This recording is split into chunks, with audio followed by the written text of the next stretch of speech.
didn't announce that I wouldn't be here on today.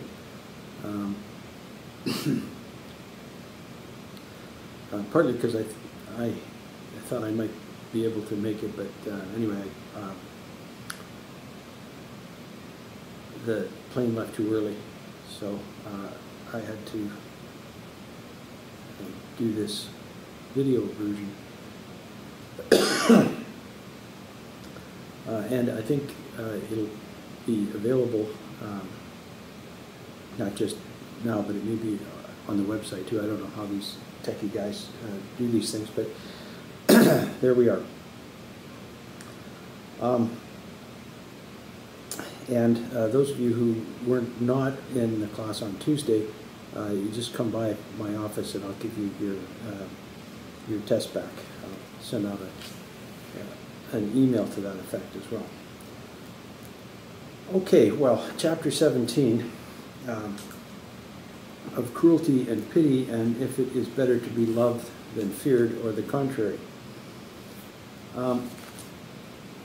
Well, Machiavelli says that he is descending, first word, descending, or continuing, descending to the other princely qualities, in other words, presumably lesser princely qualities.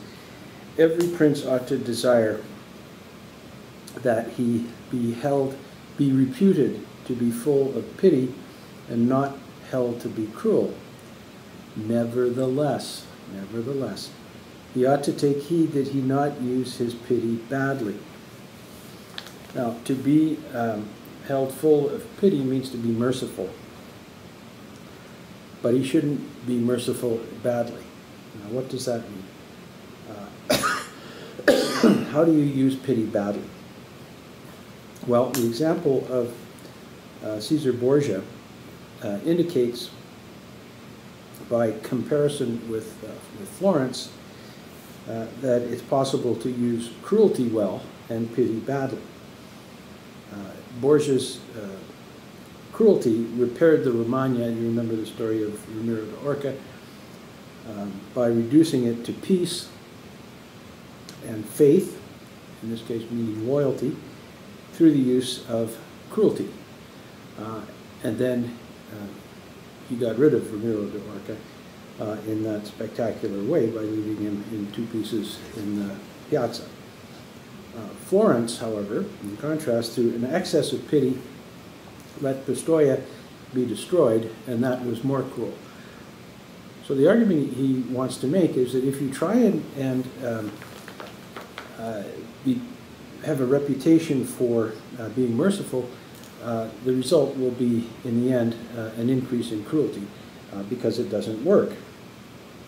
So the conclusion, the first conclusion anyway, a prince ought not to care about a bad reputation for cruelty if he uses it well, because pity leads to disorder.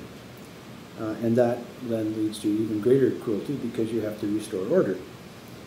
And it's greater because it is more general. Because when you have disorder, it takes a kind of wholesale application of violence to restore order, whereas the surgical application of cruelty that Ramiro de Orca suffered affected only him, and it was surgical in both senses of the term, and it was, as you remember, quite spectacular. So this, he says, is especially true of new princes because new states are full of danger, and therefore a new prince must act cruelly. Okay, now, at the top of, page 101, from this, the second paragraph, from this arises a dispute. Well, from what? From the problem of acting cruelly, with the difficulties that come with acting cruelly, namely having overconfidence or being too retiring, being too diffident. So from this problem of cruelty arises the dispute whether it's better to be loved than feared. Now, the problem, the initial problem, is that princes have to act cruelly. So then, if that's a given, then the question is whether it's better to be loved than feared. And in fact, Machiavelli has already indicated that it's important for the prince to know how to be properly cruel. And obviously, cruelty induces fear, as Borgia did with Ramiro. He used Ramiro to induce fear. So, one possible answer to this problem of whether it's better to be loved than to be feared is that it's better to be both loved and feared. But it's very difficult to put love and fear together. So Machiavelli says in the next sentence, it's much safer to be feared than loved if one of the two must be lacking. And usually it is. And this again is because of what human beings are like, what men are like. They're ungrateful and fickle and hypocrites and dissemblers and all the rest of it. So that they are friendly only so long as they are not in danger.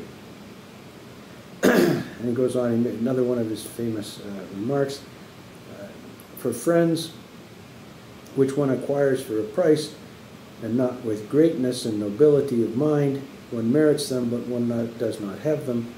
When the time comes, they cannot be spent.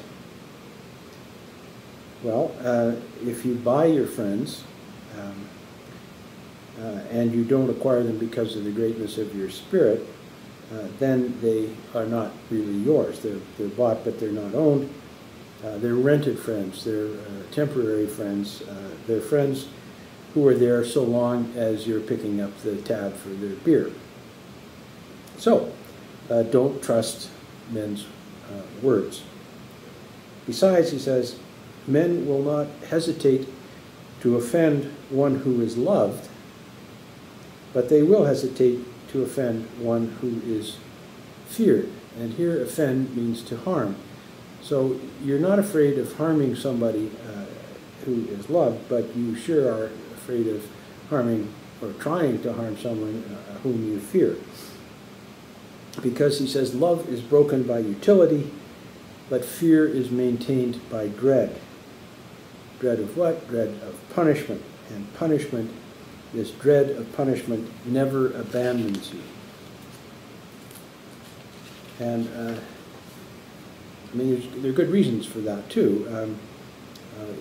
You induce fear in another, and you control the degree of fear that you induce.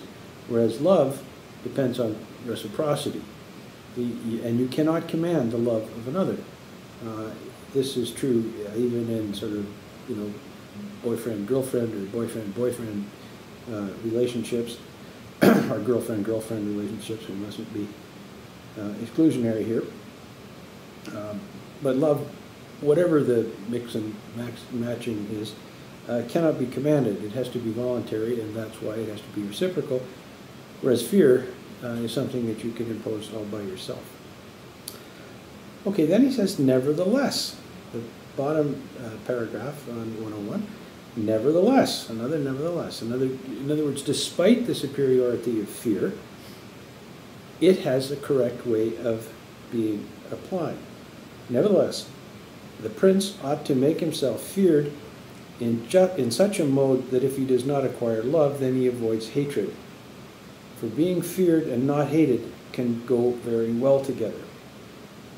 So it's all right to be feared just as long as you're not hated or despised or held in contempt. And how do you do this? Well, you do it by not taking people's property. Or they're women, since we're talking about guys here, of the subjects of the prince.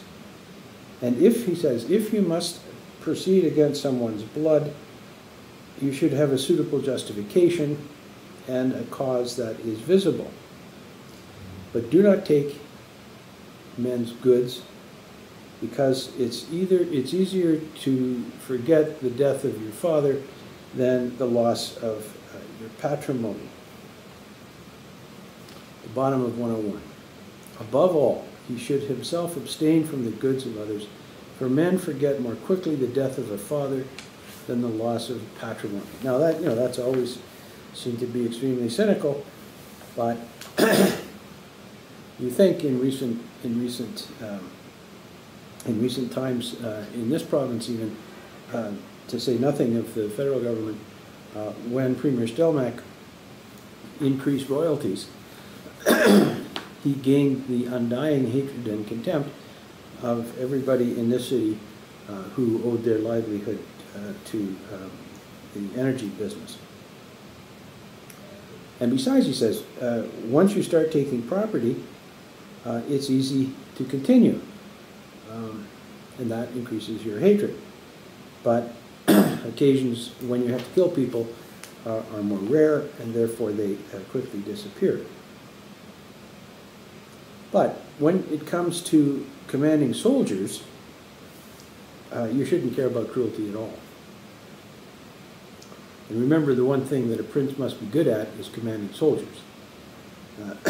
Without cruelty, he says, you cannot control an army. And the example of Hannibal shows this. Hannibal was very cruel, and that enabled him to lead an army of infinite races into alien lands. And without cruelty, Machiavelli says, his other virtues would not have been enough. That lack of dissension could not have proceeded from anything other than his inhuman cruelty, which together with his infinite virtues always made him, in the eyes of his soldiers, venerated and terrible. Obviously not loved, venerated and terrible, therefore feared.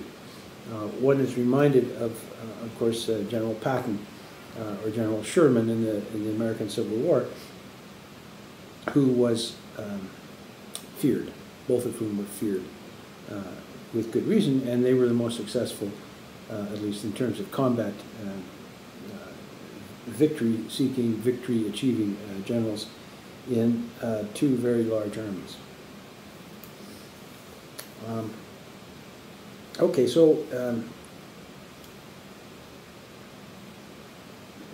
the other virtues, if he didn't have cruelty, the other virtues would be insufficient. And to see that this is true of his other virtues, Machiavelli says, consider the example of Scipio, who was rare and renowned, and his armies rebelled because of his excess pity, his lax discipline, and he was called a corrupter of the Roman army by Fabius. There's a saying in Clausewitz's On War that violence in an army, whether directed for disciplinary purposes or at one's enemy, has to be extreme. And because Clausewitz says, if you do not use the utmost violence that you have at hand, someone else will come along and, as he says, cut off your arms, which is a joke. And not just cut off literally slice off your arms, but also take your arms away from you. So violence that is inspired by cruelty in war is extremely important. And remember about good arms and good laws, and the proper role of a prince is to command an army and so on. Okay, then Machiavelli gives additional evidence on the piety of Scipio. His excessive piety, he says at the last paragraph on 102, with his subordinate, a guy named Quintius Flaminius, who sacked Locri without permission, and the Locrians were allies of the Romans. Scipio did not punish him. When he clearly, if he didn't disobey direct orders, he certainly disobeyed what was a well-known strategy. You don't go around plundering your allies. And all of this, Machiavelli says, arose from Scipio's agreeable or easy nature, so that when someone wanted to excuse him, they said he was good at correcting errors. Now that sounds like a good bureaucrat, doesn't it? Someone who is good at correcting errors. You don't want princes who are good at correcting errors. This nature of Scipio's, he said, would have sullied his fame and glory had he continued to behave in that way and to become a prince. On 103. But, since he lived under the government of the Senate, this harmful quality was not hidden, but brought him to glory. So he didn't. He continued to rule, to live under a republic, and this harmful quality about being, a nice guy, didn't bring him into trouble because he did not want to become a new prince. So, nice guys are okay in republics, but not in if you're going to be a new prince. And as the example I was talking about on Tuesday, this is why Vladimir Putin is probably the exemplary new prince in the world today. No one would ever mistake him for being a nice guy. Now, this Scipio story is actually quite complex. He was pious with respect to Quintius Flaminius, and this led to Quintus being insubordinate and cruel, unlike Florence, but it had the same result, namely lots of people were killed, and this was cruel. This was excessively cruel. But Hannibal, who was explicitly cruel, who was a good Clausewitzian general, kept his army together despite his cruelty. But in the Discourses, in Discourses 319, Machiavelli argues that Scipio and Hannibal achieved the same thing by different modes. He says the one is praiseworthy and the other was reprehensible. And, although Machiavelli doesn't say that here or in the Discourses, in the event, Scipio defeated Hannibal at the Battle of Zama during the Punic Wars. Now, so the point, I think, is that if you live in a republic, this defect of Scipio was not fatal. If he sought to become a new prince, his being a nice guy would have proved disastrous. So he concludes, he says, I conclude then, returning to this question of being feared or being loved, that since men love their own pleasure, and fear the princes, a wise prince should found himself on what is his own, namely to induce fear, rather than what is someone else's, namely the love of others. And he should induce fear without hatreds. And I mentioned the Canadian prince, namely Brian Mulroney, who sought his entire career to be loved and ended up imposing an enormous defeat on his own party when it was reduced to 2 members of parliament, and ensured, and from a conservative point of view, or a PC point of view, the next 10 years of the Chrétien government was excessively cruel. So you can think of Mulroney, translating hatred and love into parliamentary terms. If you are a conservative, you would support Brian Mulroney, but Mulroney wanted to be loved rather than feared, and he ended up being despised and being hated, and he imposed excessive cruelty because the Conservative Party was destroyed, the PC Party was destroyed, it doesn't exist anymore.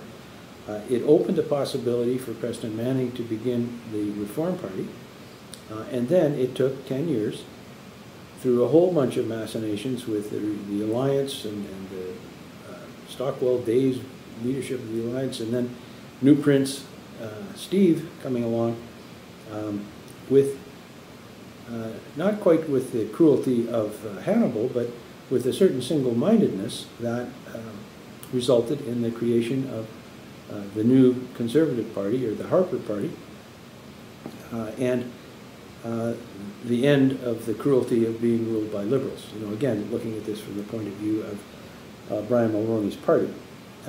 So you don't want to worry about being excessively feared, provided that does not lead to hatred.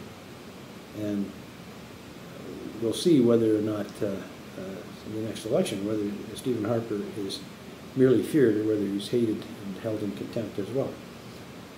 Or you can think of the example of President Obama and his inability to cut a deal with new Prince Putin. And is this because Obama likes to be loved rather than feared? Certainly his foreign policy would suggest that he likes saying these nice things, say his Cairo speech early on in his presidency, his speech before he was even made president in Berlin, indicate a man who wants to be loved and not to be feared. And then his inability to induce fear in his adversaries also suggests that he wants to avoid being feared, because he can't distinguish being feared from being hated. So the new princes, if you want to be a new prince, you don't give a darn about being feared. You don't care about whether you're feared. You want to be feared, and you certainly don't want to be loved. Princes are not in the business of being loved. Okay. Chapter 18, one of my favorite chapters in the whole book. In what mode princes ought to keep the faith. Now the title carries with it the implication that there is more than one mode of keeping faith. But there isn't. Keeping faith, keeping your promises, means keeping faith. And breaking faith means not keeping faith. So the title really means, what are the modes of not keeping faith? Because there's many different ways of breaking your promises. There's only one way that you can keep faith. There's only one way that you can keep your promise. Okay, so he begins by saying it's praiseworthy to maintain faith and live honestly, and everybody understands this. Nevertheless, after that semicolon, nevertheless, one sees by experience in our times, yes, in our times, that those princes who have done great things have kept little account of faith, and have also known with cunning how to go around the brains of men. And in the end, they have surpassed those who have founded themselves on loyalty.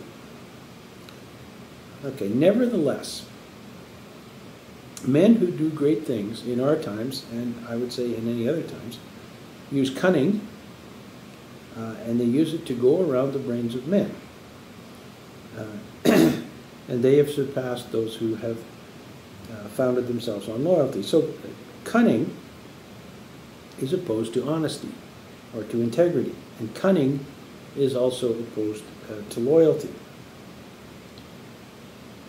Now, Machiavelli does not say that the men who behave in this way rely only on cunning, but they know when to be cunning. Okay, they have also known. Men who have done great things have kept little account of faith, and have also known,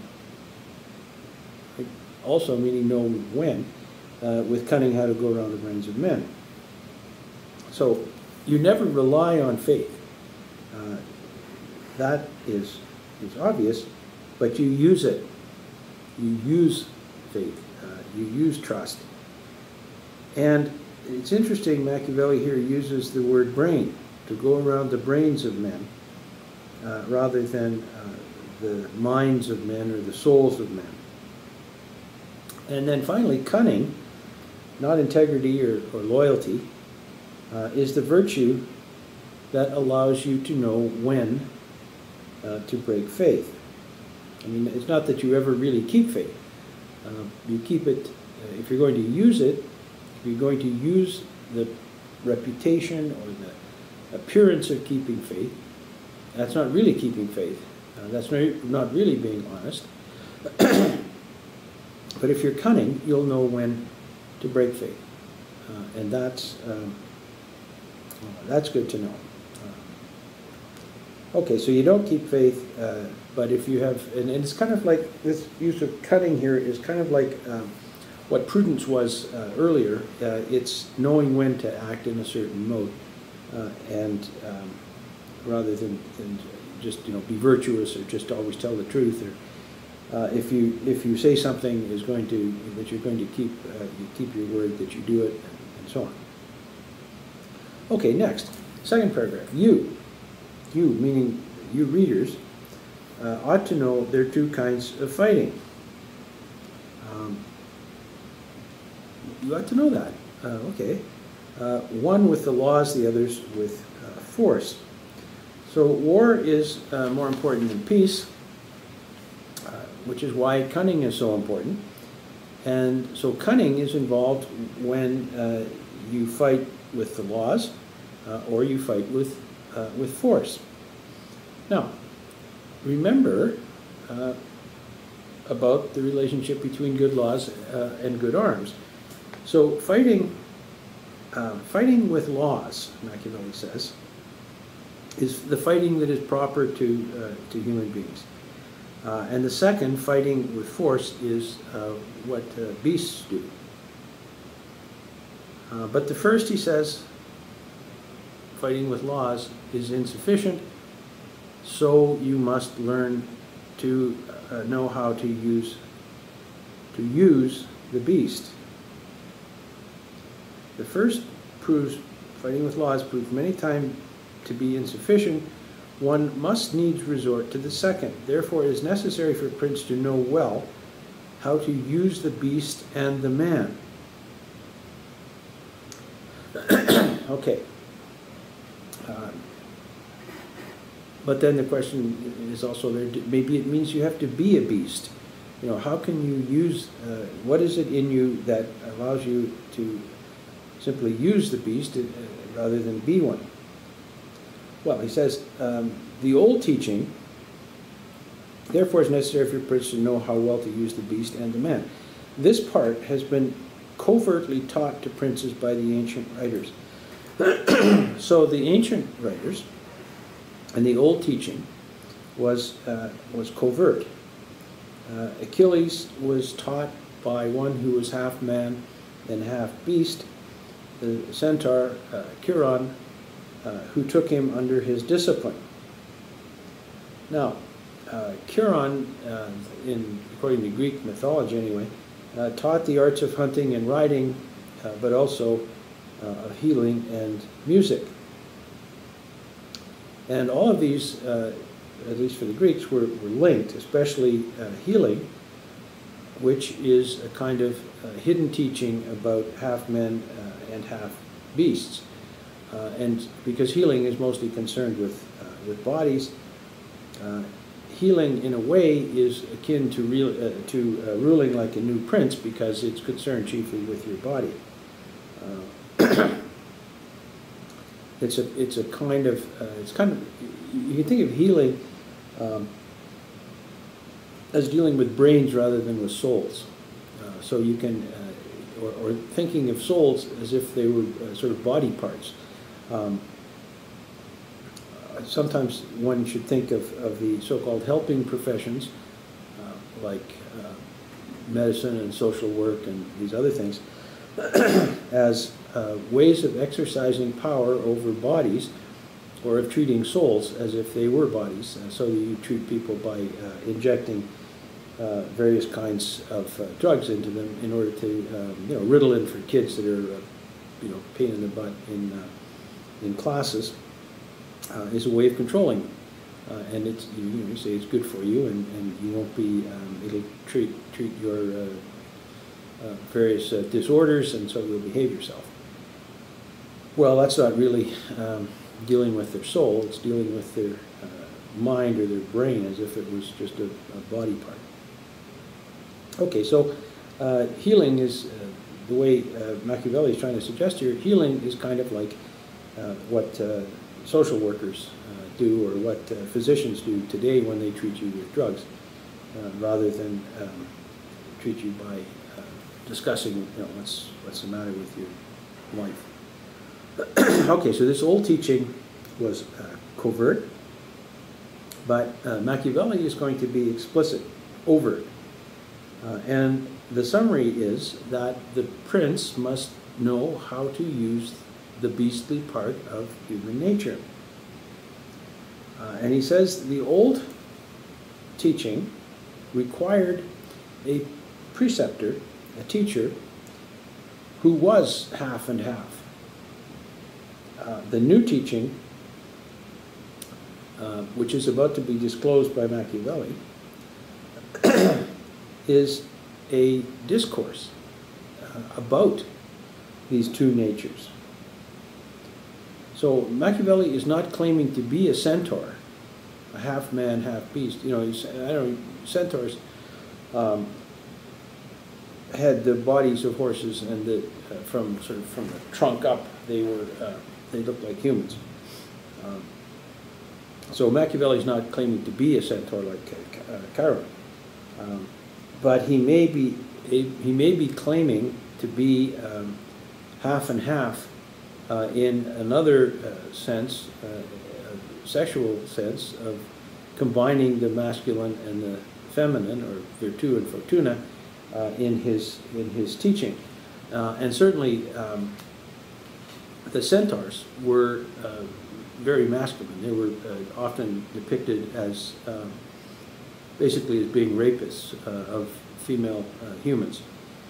So they're very lusty anyway. So Machiavelli is going to, somehow or other, to combine in his discourse, in his teaching, in his words, what the centaurs combined physically. So in a way, Machiavelli, I think, is claiming to elevate this half human, half beast into the two aspects of human existence, namely being the masculine and feminine, or the virtu and fortuna. And he ends his paragraph by saying that the human and beastly natures alone are not durable. Now, cunning is not a beastly virtue, and it's not a conventional human virtue either. Cunning, or if you like, astuteness, is a kind of master virtue above both the masculine and feminine sides of human being that keeps them together. And he says, and therefore will endure. To say this is simply to wish to say that one has to have a preceptor, as a preceptor, one who is half beast and half man, that it's needful for a prince to know how to use the one and not the other nature, and that the one without the other is not durable. Well, now Machiavelli is going to transfigure the half man, half beast of Chiron into this teaching, into this discourse, into this text, whatever you want to call it, that will endure, namely this little book, The Prince. Okay, so what are the beasts that the new prince has to, so to speak, embody? Well, there are two, the fox and the lion. The lion, he says, does not defend himself from snares, and the fox does not defend himself from wolves. So defense is important. First of all, on the top of 108. Defense is the first important thing. So you have to be a fox to know snares, and knowledge here would be a defense against snares, obviously, and therefore it would be akin to astuteness, and you have to be a lion to frighten wolves. And if you rely, he says, and those who rely simply on the lion do not understand that, or this. You can't simply be a lion. Lions often think that you can, but you have to be foxy as well. And foxiness depends on understanding and on astuteness. And this astuteness, or this cunning, is what sets snares. So foxes, if that's what he means by astuteness, are precisely the ones that can set the snares that will catch the lions. And besides, there are some lions who aren't afraid. There's some wolves who aren't afraid of lions. Especially if there's a whole pack of wolves, they're not going to be particularly afraid of lions. And wolves are more like foxes than they are like lions. Wolves are canines rather than felines. They're cats, they're dogs, not cats. Wolves are, you might say, big foxes. Now, there's also a statement from Hobbes, who had certainly read Machiavelli with great care.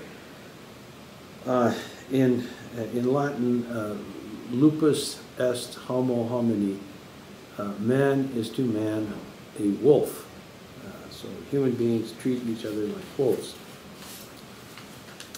Okay, so therefore, a prudent lord therefore cannot, nor ought he, observe faith when such observance turns against him, and the causes which made him give his promise are extinguished. Now, if you combine the lion and the fox, you will be prudent, you will be astute, and therefore you needn't keep faith if it does you no good, or when the causes that made you promise something, whatever it is, are no longer there. And of course, this is what happens, all the time. You can, think of the government of this province. They gained the support of the public sector unions in Edmonton by promising them all sorts of things, and then they suddenly realized that they didn't have the money to pay off the government sector unions, and so they broke faith with them. And then, of course, the government unions took the government of Alberta to court, and they found a judge who said that you can't do that to the Alberta government. So, what does this mean? It means a number of things. It means, first of all, that a prince only makes promises when he is forced to, when he is caused to. And then what matters is the cause, not the word of the prince. Because if he's caused to make a promise, then it's a coerced promise, and it doesn't matter. So the implication of this is that princes never keep faith, because keeping faith means keeping your word. So if you say you're going to keep faith, you say it because you are caused to do it, which is to say you're coerced. So you're not keeping faith. You never keep faith. Bottom line. Okay, now why is this? Well, because, he says, if all men were good, this precept would not be good. But since they are wicked and would not be faithful to you, you also do not have to be faithful to them. Nor does a prince ever lack legitimate causes to color his inobservance of keeping faith. So people are wicked, and they won't keep their promises with you, so why should you keep your promise with them? Which also means that if people obey you, it's only because you cause them to, and not because they feel obliged to, because they have promised to. because they want to keep their word. In other words, obedience is not based on faith, it's based on fear. Now, if human beings were simply wicked, this would be simply true. But sometimes they keep their faith, they keep their word because you are a prince, and not because, he says, because you are a man. So, the question is, do men not keep faith with princes, and therefore princes don't have to keep faith with them, or do they not keep faith with each other as well, and so that the prince is just another person with whom they don't keep faith? And if human beings don't keep faith with anybody, promises are worth nothing. So promises have to be enforced. And what's going to enforce them? The state. This is Hobbes' solution to what we now consider to be bourgeois morality, that the life of nature is a war of all against all. And the only way that you can ensure that contracts are kept, which is a great bourgeois virtue, is to ensure that the state enforces them. Now, and besides, Machiavelli then says, princes always have good reasons not to keep their word. Or rather, that quote I said, he has causes to color his inobservance. Now, if something is colored, it masks, it changes the appearance of his not keeping faith.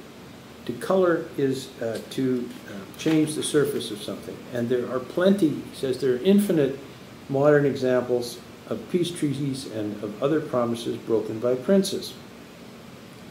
And he says, finally, the one who knows how to use the fox has come out best.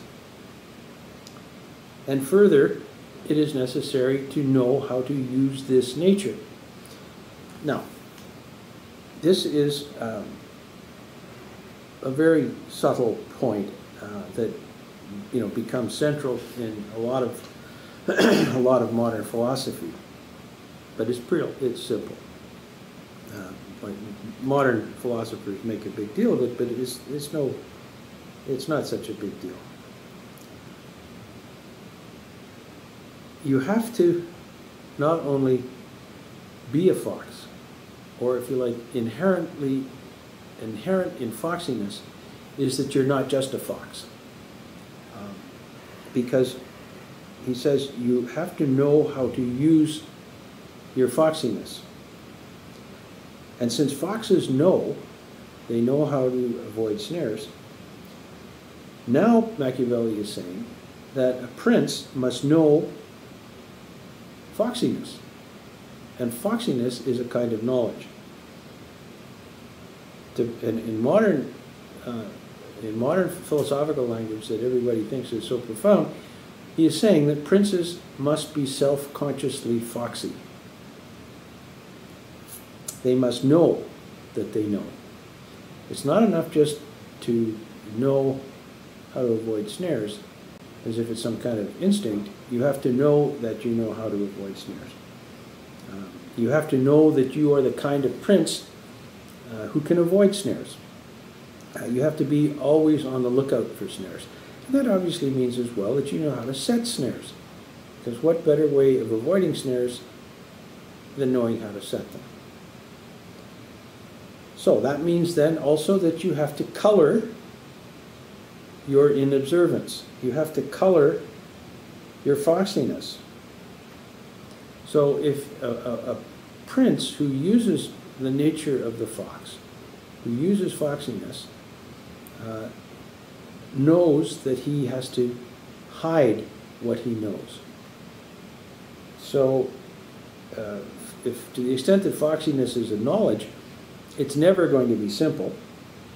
So nobody can be simply foxy. But being self-consciously foxy, you hide your foxiness by appearing not to be. you color it, as Machiavelli says. So he says, you must know how to be a great hypocrite and a deceiver. So, all princes are liars, and this is going to be a great shock. I mean, all politicians are liars. Like, who knew? But it's because of humans, Machiavelli says. Everyone is like this. And the only difference is that the princes, the new princes, are aware of this. And they then color their awareness, because they are self-conscious in their awareness of their own foxiness, so that it doesn't appear that way to, let's say, the lions and the wolves and the unself-conscious foxes. So men are not only wicked and faithless, they are simple and obedient to present necessities, so that there's always around somebody who lets himself be deceived. It's like P.T. Barnum, and there's a sucker born every minute. Now, he says, okay, so it's necessary to know how to color it, to be a great hypocrite and deceiver, and men are so simple and so obedient to present necessity that he who deceives will always find one who will let himself be deceived. Then he says, oh, by the way, I don't want to be silent about one of these recent examples, namely Alexander VI, the Pope, who was a great deceiver. He never thought about anything else, and he always found a subject. So the Pope, of course, was a priest, and priestcraft for Machiavelli is inherently deceptive. And never, he says, did anyone assert more and practice less. So his deceptions were successful. And this, of course, is the same Alexander who used Caesar Borgia as his instrument, as his tool, and almost, you might say, as his lion. And they succeeded because of Alexander's knowledge, that Alexander was able to deceive everyone with his foxiness, and was able to use his son Borgia to do what he wanted. So that clears up a little ambiguity back about chapter 5 or 6 about whether Machiavelli thought it was Alexander or Borgia who was the big operator. Okay, so he concludes. A prince need not have all of these qualities, at the top of 109. And this has to be understood, that a prince, and especially a new prince, cannot observe all those things by which men are held to be good, for they're often necessitated to work against faith, against charity, against humanity, against religion, in order to maintain the state. So you don't have to have all of these qualities. All you have to do is know how to appear to have them, and know how to change into the contrary. Therefore, it's needful that he have a mind so disposed that he can turn as the winds of fortune to the variations of things as the variations of things command him. And as has been said above, he ought not to depart from the good if he is able, but he ought to know how to enter the bad when necessitated to do so. Well, okay, so you can't observe these things that all men hold to be good. Why not? Because it's often necessary to maintain your state by acting against faith and charity and so on. So you have to have a spirit so disposed that you can turn in command to the winds of fortune. You have to be, in other words, a self-conscious fox. And this means that you have to then enter into the bad and not depart from the good if you can avoid it. So here, good and bad are simply a function of fortune and necessity. So the conclusion that in the last paragraph that Machiavelli makes from these points is pretty obvious. Take care that nothing that is said is other than mercy, faith, honesty, humanity, and religion, especially religion. And this is because men judge more by what they see than by what they feel. A prince then ought to take great care that nothing goes out of his mouth, etc. For men universally judge more by the eyes than by the hands, because it's given to everyone that they see, but to few that they can touch. Now, you can change your appearance. You can color your appearance if you are self-consciously foxy. But if you are close enough to be touched, someone will see or will conclude that you have not really changed. Now, touching and feeling. For Machiavelli, touchy-feely is the exact opposite of modern touchy-feely. Modern touchy-feely means to be, to obliterate your awareness of what's going on around you, to forget yourself. For Machiavelli, to touch someone is to do what the few can achieve by going behind appearance. Touch here means basically understanding, genuine understanding, which is important for foxes who want to avoid snares. Foxes are very light-footed. That's one reason why they can avoid snares. Lions do not avoid snares because they have bad eyesight and are heavily footed. They have, they're big, and they're easily fooled by camouflage. They have big feet, and foxes don't. Now, there is a reference in Note 5 to Mandragora, which we will be reading in a couple of weeks. And there's some very important touching that goes on. And here, the objective of the touching in Act 5, Scene 2 is to ensure that one of the other characters does not have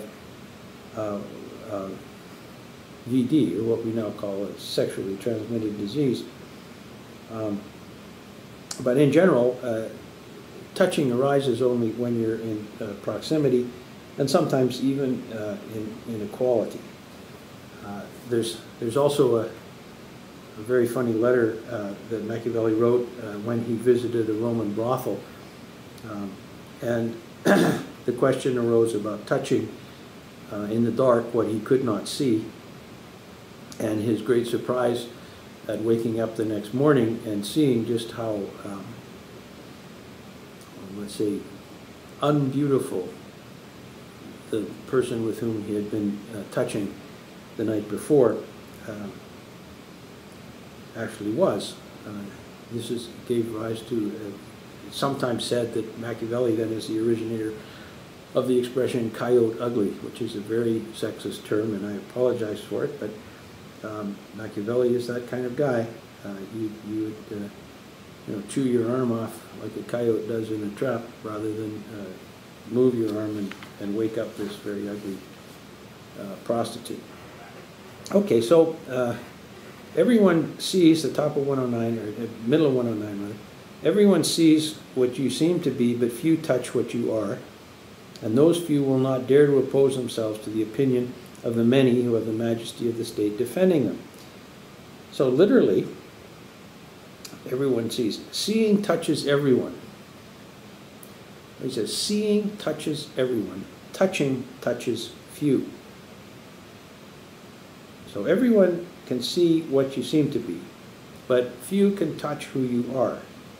Few really understand who you are, you being the prince. And they, being foxes, and not lions, and not even wolves, will not dare oppose themselves to the opinion of the many who have the majesty of the state to defend them. So, what he's saying here, I think, is that the many act on surfaces, on appearances, they fall into snares that are set by a prince. And they have the majesty of the state, they have the prince, to defend what they see, to defend their opinions. Even, in other words, even when foxes, or we would say, smarty pants intellectuals, can see through a prince, it's not enough, because the prince will have the majesty of the state. He will be the majesty of the state to defend the opinions of the many who can simply see but not touch. So this, I think, is Machiavelli's version of the perennial opposition of philosophers and the city. The foxy, the philosopher here, in Plato's language, sees through appearance, but he must, by the prince anyway, be kept away so as not to touch what you, the prince, really are. In other words, don't let philosophers get too close to princes, because they can touch you and understand you and then expose you. Okay, so then he sums up, and with respect to all human actions, and especially those of princes, where there is no judge to whom to appeal, one looks to the end. So, in the acts of men, and especially of princes, where there's no judge to appeal to, that includes God. You can't appeal to God. Then you look to the end. And what is the end? The end is the winning and the maintaining of the state, acquiring the state. Under these circumstances, the means, he says, will always be judged honorable and be praised by everyone. Why? Because the vulgar are fooled by appearance and by outcome, and the few are not allowed to get close enough to touch you. So this is where improperly Machiavelli is accused of saying the end justifies the means. No, it's a very particular end that he's talking about is justified, and it's a very particular means. The end, of course, is the acquiring of the state, and the means is to ensure that those who can touch you, who can really understand you, are kept away. And so everyone will be, you being a self-conscious fox, will be able to fool the many who are taken in by appearances. Okay, the few have no place, while the many have a great number of places upon which they may perch. Now, Andy Alvarez says they might perch like birds. So they perch, and like birds on a telephone wire, they touch each other. They lean on each other. They don't touch the prince. And touch with birds on a wire keeps them warm. It doesn't bring them light. So the many keep warm by touching each other rather than by seeing behind appearances. And then, finally, there is this certain present-day prince whom it is not good to name, never preaches anything but peace and faith, and is the greatest enemy of the one and the other.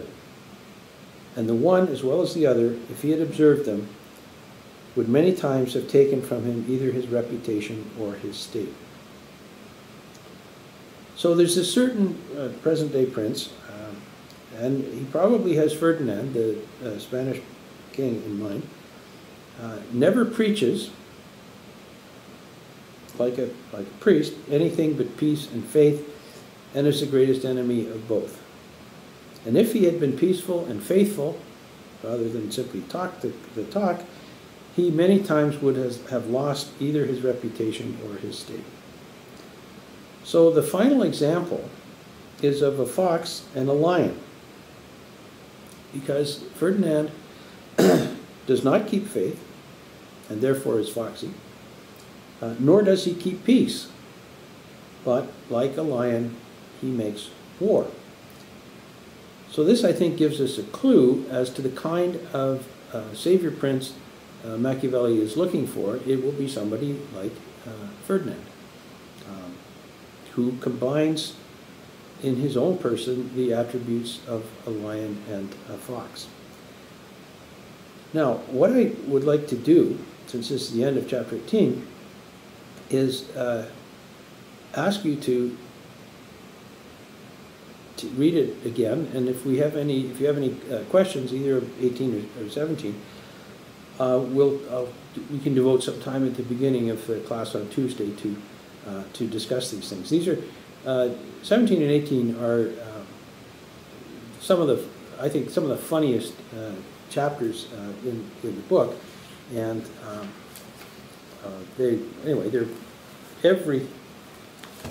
every modern prince and principessa acts sort of instinctively on Machiavelli's teaching in both of these chapters. So you can think of plenty of examples. I mean, you know, if you pay attention to politics anyway. And so if you have any questions, we'll discuss them at the beginning of class next time. So I apologize again for not being there, but you know, sometimes these things come up, and there's not much I can do about it. See you Tuesday.